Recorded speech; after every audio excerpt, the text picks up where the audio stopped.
Ladies and gentlemen, boys and girls, ships at sea, it is time for another episode of Property of the Week with PropertyLens. As always, I'm Bob Frady, co-founder and CEO of PropertyLens. With me, John Siegman, president and co-founder of PropertyLens. So, John, we're going to mix it up this week. So we were talking a couple of days ago. It's like, we got to do a podcast. John, you pick a place. I haven't seen it. I have no idea what's in that property or how he picked it. So, John, how did you pick this property and what property did you pick? Okay, so Bob said pick something in Oklahoma. Great. I know 3 cities in Oklahoma. Enid, Oklahoma City, they got a basketball team there, and Tulsa. And went to my favorite Redfin. Sorry for all the rest of you. That's just who I choose. And the first property up was this property, 9724 Briar Creek Drive in Oklahoma City, Oklahoma. And this house is for sale. This house, at least at the time that I ran the report, is for sale. Okay. It was a brand new listing. It had been listed for like a day. Oh, a fresh one. Briar Creek Drive, Oklahoma City, Oklahoma. 4 bedrooms, 2 baths, built in 1979, 2,900 square feet on a 1/5 of an acre. It's been damaged in the past.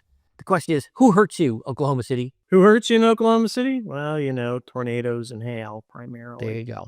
So it's had 30 possible damaging events in the last 11 years. Well, that defines who hurt you. That's for sure. Only 2 owners. So it's not a problem property where you got a lot of changeover. Tax increase of 11% per year. That's a little hike in the shorts. Wow. Insurance increase is right on national average. So while 7.4% per year is not cheap, it is not outrageous compared to the rest of the country. And, you know, roof's in great shape. No major renovations needed. It's got about $30,000 in expected repair costs over the next couple of years. It's not a flip property, and it's not in a flood zone. So $30,000 of repairs against a $300,000 house. That's a little 10%er. I wasn't expecting to pay that much. So that's something to keep an eye on. Well, it might or might not be, depending upon how the price of the house compares to its market value, because maybe they $350,000 is the list price of this house. $350,000. So, okay, you know, maybe that's taken into account, maybe not, but that's a good negotiating point starting right there. What are some of the highs and lows of this property, John Siegman? It's got a new roof. It's got modern upgrades. It's in a low crime area. It's got good fire protection, which nobody thinks about until you have to call them. And it's fairly energy efficient. On the downside, you got a little size discrepancy. That happens. Sometimes the assessor does not include a basement. Sometimes they do. Sometimes the measurements are wrong. So it's something to look into. Maybe there's something that wasn't permitted because we found no permits that they added on. Never know. We already talked about it. It's got hail. It's near flood. It's not in a flood zone, but it's near places that could flood. It gets warm in Oklahoma. Frady mentioned we got some high taxes going on there. When we both worked for Equifax way back in the day, I had to go out to Oklahoma City for credit school at the University of Oklahoma. And it was hot there, but the air conditioning was so cold in the bedroom that we stayed at, because we stayed on campus. It was like a giant meat hook just descended from the ceiling, and I was supposed to sleep on that. It was ridiculous how efficient the air conditioning was, or how cold the air conditioning was. It gets all kinds of hot in Oklahoma. All right, I'm with you. What are some of the features and the benefits of this property? Well, it is in the desirable Briar Creek community near Lake Hefner. So we know there's water running around there, hence the name Creek and Lake. It's close to fire stations, low crime, lots of schools. You know, you're not going to have any hurricane risk there because your hurricanes come in the form of tornadoes. Updated features, new roof and garage door, spacious layout, heated floors. Heated floors are nice, especially when it gets cold. Dual shower heads, and look at that. They've even got an EV charging plug and a water softener system. which will keep you from having indoor water leaks. You're looking at about $5,000 to insure it, and most of that is going to be, of course, associated with the fact that you're going to get hail, and that roof, while new now, is maybe not going to be new for very much longer. A lot of people ask, how do I distill this information? And why don't I just go and look up all the free stuff? And the answer is, if you get all the free stuff, it's just all laid around in different pieces, and you have to assemble all this stuff. We do that work for you and then say, here's the questions. If you have some questions, you should ask, and here's the ones that you should look at. Good luck getting all of the free stuff. Yeah, good luck. What is your time worth? If your time has any value, that's not a good avenue to go because it's all here. Here's a bunch of things that you're going to want to ask about, simply because there are no permits. Well, there's one permit, like from 1996, associated with this property. So it's probably the first time that they replaced the HVAC because it's a mechanical permit. You'd want to know about how old the HVAC is, how old the electrical is, how old the plumbing fixtures are. When was the last time the driveway was sealed or replaced? You're getting to the point where you're going to need to have the sewer lines scoped because those last about 50 years, and yours is coming up on 50 years. Yep. And also, that's a major chunk of the anticipated costs associated with it. So if it's already been replaced, yay, and that's going to lower your 2-year cost of ownership for the first couple of years. Termites, not really a big problem, but something that you need to check for. As you can see, we know the water heater's been replaced, so you got 9 more years easy on that. And the roof recently replaced, so all is good there. And the roof is not a cheap cost at $25K. Plenty of pluses, but definitely some minuses that you need to ask about. So if I'm walking into this house, I'm thinking, okay, it says that it's been improved, but really what's been done? And the fact that there's no permits, is everything up to code is the other question. Not saying that it's not, but these are just questions that we want to take a look at. So, when we look at some of the dangers or around the area, toxic exposure, I'm going to guess it's PFAS and arsenic. What do you got in there? What is it? Arsenic and PFAS. They're everywhere. Yeah. So if you have system water, sewer water, then you should be okay. Or city water, if you will. If you're on a well, then this is a much bigger concern. It's always a good idea to get your water tested, just in case. And we know they have a water softener. So, yep. 46-year-old property, you got to be concerned a little bit about the wiring. You got to be concerned about just the fact that things could be 46 years old. There's anything wrong with being 46 years old. I wish I was 46 years old. Exactly. So, that number long in the rearview mirror. So, soil issues, you want to find out about, in this case, probably frost heave and drainage. You've got a fireplace and a pool. Pools are attractive nuisances. That's going to drive up your insurance a little bit. While it has been exposed for prior damage, no significant damaging events reported at this location. So what that means is that the property was not destroyed in any of these events. Could have been damaged, but not destroyed. And you've got a great brook, and that's really important there. From a summary standpoint, not even knowing this location at all, I'm thinking I want to check on the age of the systems, and I want to check the renovation that's been done. Yep. So I'm feeling like, okay, all right, let's go. The replacement cost is actually under its list price, puts it into the 30% category, because 70% of properties in the U.S. have a replacement cost higher than their market value.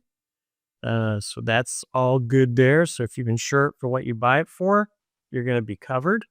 You can see it went on the market September 29th. I pulled this report on the 30th. And the assessed value, there's structure value, the land value. That's all tax stuff. Has nothing to do with what the actual market value is of the property. You see the property's got a value range between 286 and $350. The list price is at the top of the market. And we've already shown that you've got about $30,000 in expected repairs. So market value price, probably what you want to be aiming for. So if you get the market value price versus the list, you've saved $32,000 on a $69 report. I think the ROI is there, Bob. What do you think? I think the ROI is absolutely there, without question. Crazy not to have this. Not to have this, it's crazy. Some descriptors of the property, all of the nice blurb that makes you fall in love with it. And then here's the listing events so we can see how it's gone through, who's selling it, all of the rest of that good stuff. You're buying from a trust, should make no difference. And see there was a serious hike in 2022 to 2023 for property taxes. Might want to find out what went on there. Couple of pictures from the MLS listing. It's a nice house, sitting on a nice property. The lawn could use a little work. Then here's all the events. Oh, look, it's hail. So if you go back to 2023, the hail storm, I'm a betcha that had some impact on replacing the roof. The second one coming in within a month, you probably didn't have time to replace the roof before the second one hit. So, on the plus side, you didn't have to suffer through the May 13th banging on your roof. Yep. You may not even have had to suffer through the July, depending upon how long it took a roofer to get out there. So lots going on from that standpoint. Here's the picture of the house. We can see, going back all the way to 2017. So that's what it looked like. That's what it looks like now. There's the pool down here at the bottom that wasn't there before. Of course, that the people who put that pool in immediately called their insurance company to let them know that they had a pool. Absolutely. Absolutely. Yeah, because that's what nobody does. Then we've got the roof itself. We're estimating 27 years. We know it's not going to go that long. It's not going to go that long, but were the event just general weather and not all that hail, it would easily last a 30-year shingle roof in Oklahoma. Roof replacement, about $35,000. So for you moving in, that's one expense you won't have to face anytime soon. And because it is a newer roof, you are going to be able to get it insured. Yep. So very key on that point. One of the things we read about all the time is that people buy houses and then end up worse off financially a year later after they bought their house. Everybody focuses on the mortgage payment. How much can I put down?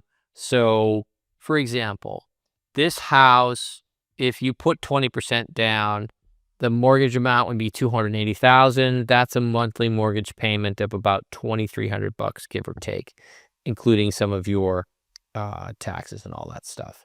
So you're paying about $27,000 a year for the house over 30 years. But if you have a roof that needs to be replaced or you have systems that need to be replaced, that yearly expense gets compressed into a day or a month. You got to write a check for that amount. And if you're stretching just to fit into the house, a $30,000 expense might break you because you don't have the money. Either you don't fix it as well as you could, you cut corners, or you ignore it, or you borrow money at a much higher rate than your mortgage rate's going to be. It's really a tough situation. And this is why people don't tell you what the expected repair expenses are going to be over the next couple of years, because it'll scare you off. If you don't have an extra $30K for this house, chances are you're going to need to find it over the next couple of years. And it's really a tough situation for buyers to get into. It is. And so that's why we put all this information in there, because as you, the buyer, we don't want you feeling bad about what you bought. So yeah, we love when people buy houses. We think it's great. We love our houses and want people to have that same joy. Far too often, over 40% of the time, people are like, I wasn't expecting that. Nobody told me that. Nobody told me that. And we don't want to be your negative uncle, but we're the ones telling you that. We are. Potential threats to structural integrity. You got soil runoff. So hopefully you're at the top of the hill. You got water hardness, which they have a water softener. And then you got a little bit of termite action. Termites don't hate Oklahoma. They don't love Oklahoma. It's not like Southern California or Florida where they're practically the state bird. But you gotta check for those things because they are there. You're not gonna fall into a mine, which is really good. No frost heave.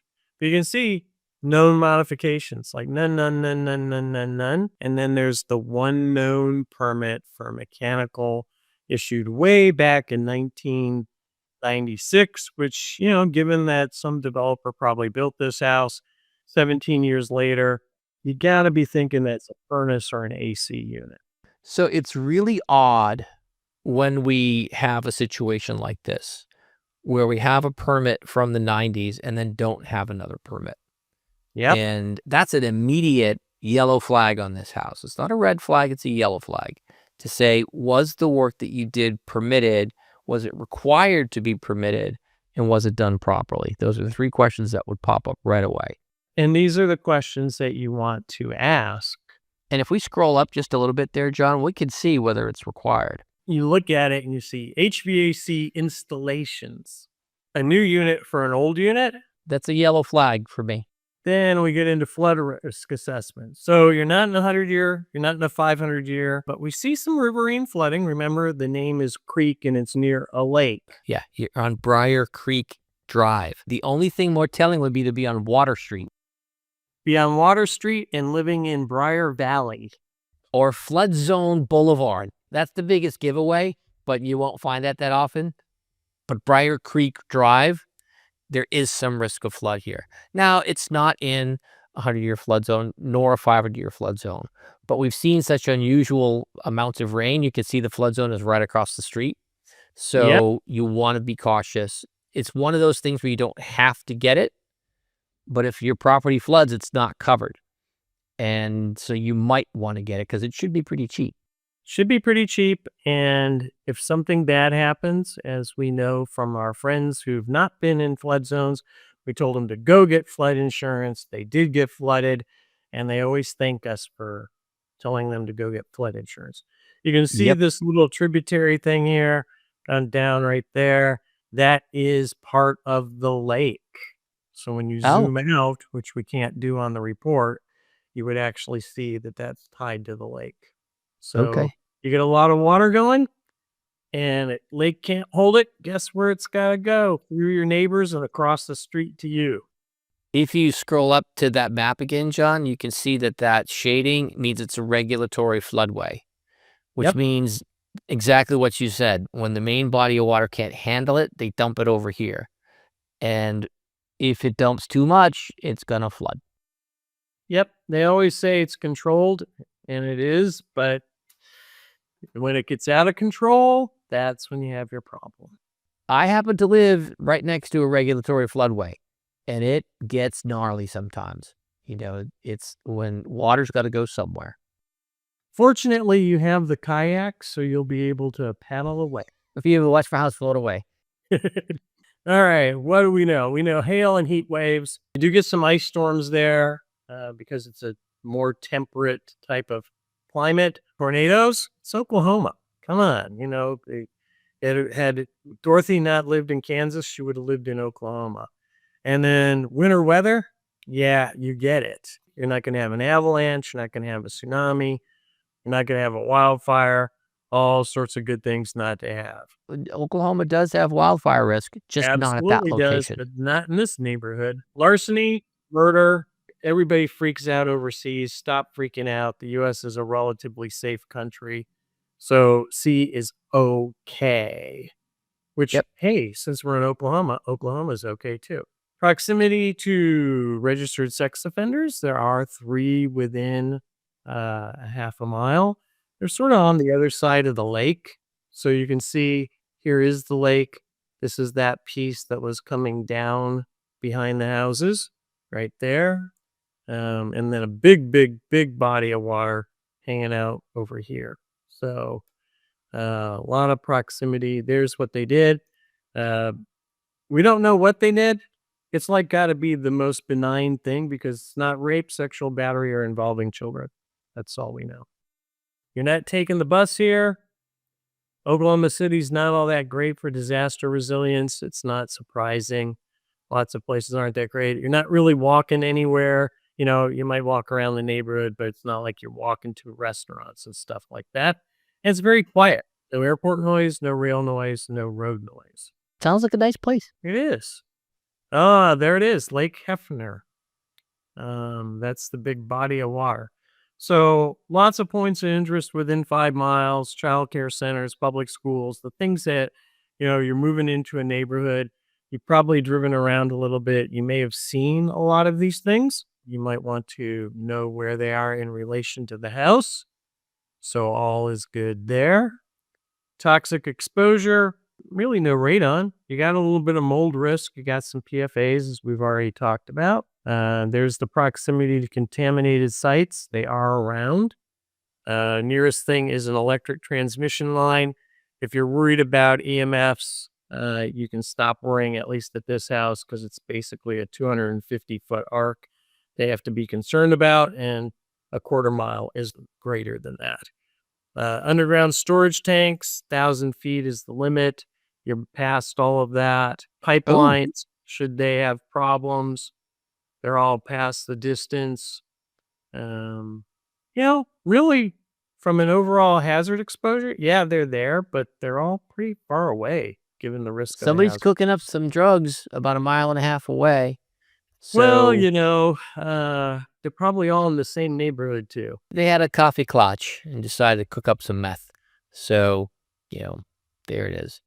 Health and safety, good fire protection, good medical response, okay law enforcement, and that's just distance. So all is good there. And then your electrical costs, no solar panels on this roof. Your payback is going to be, a pretty long payback, 12 years.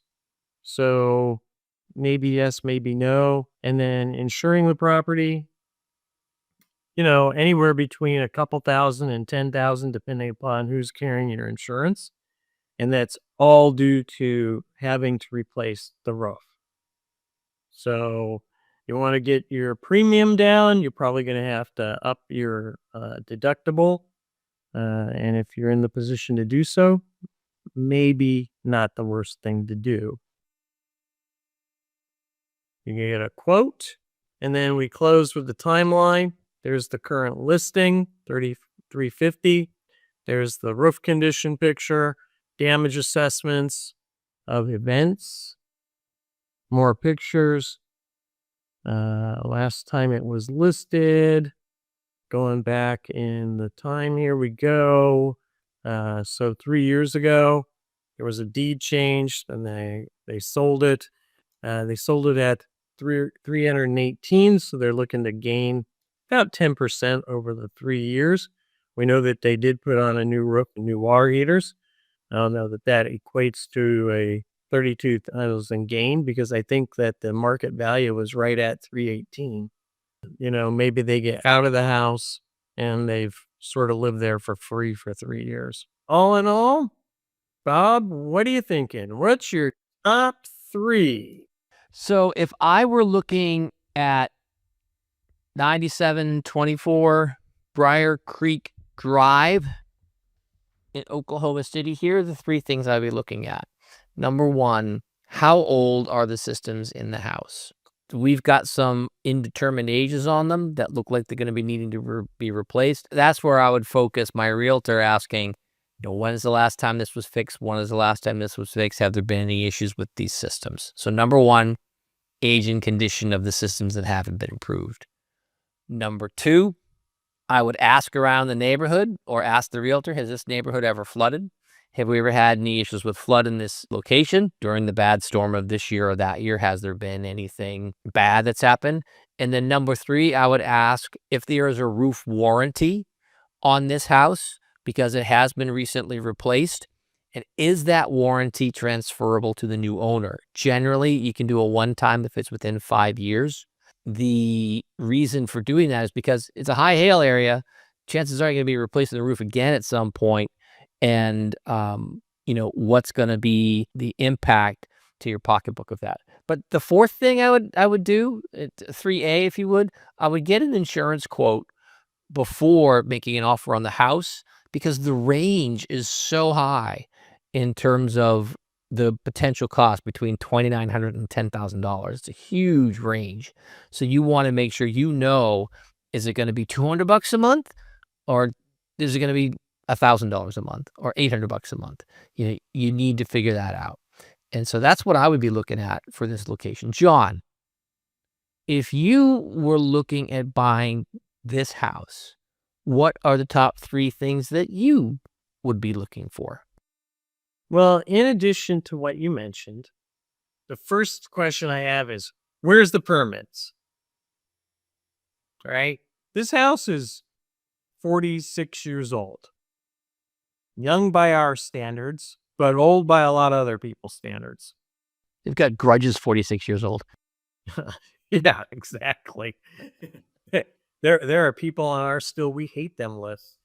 So, when you look at it, it's like, okay, what's happened here? And how come you didn't have to pull that? So, yeah, I want to know that question. There is the possibility that they have pulled permits, so we just don't have them. However, since we have a permit already, chances Yeah, are if there were permits, we would have them. we would have them. That's, indication that at one time somebody pulled one, and it's like, why haven't any been pulled since? The second question I would have is surrounding the pool. We know at one time that pool didn't exist. We also know that there are no permits associated with that pool. So, does it have special fencing? Is it an above ground pool? Is it, something that you could easily remove if you didn't want it, or are you sort of stuck with it? So, I think that would be on my concern, because pools are, in the parlance of the trade, an attractive nuisance. And there's a reason that they're fenced in and all the rest of this, because people fall into them and such. And so you wanted to avoid that. And then the third thing that I would do, and it's not anywhere mentioned here, is, given that we know how many times it hailed there, which is like a ridiculously high amount, and the number of winds, I want to go check the siding. Because hail just doesn't fall only on your roof.